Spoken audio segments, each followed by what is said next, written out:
I'm sitting here doing some work via notebook about the part 5, the ending of my story. And there's a few things that I wanted to pop in and say here.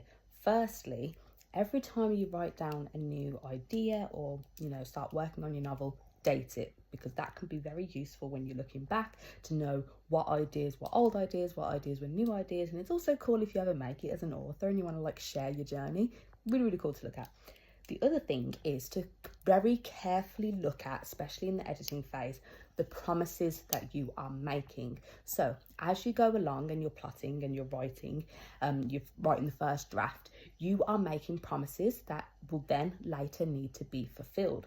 And these promises are any hints, any foreshadowing, any character journeys, any motivations and pursuits and desires or fears or any of these things that crop up, even small little things that sound like they're going to be a thing later.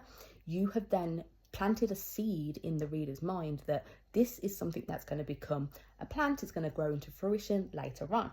But if you don't, then that can feel very misleading, can feel like you're tricking the reader, can feel like you haven't done enough work into your story, or you don't understand your story enough, or that you have potentially pantsed, so completely discovery wrote your draft and not gone back and edited to see that the plot and the narrative is seamless and it makes sense throughout. So be very, very careful of promises.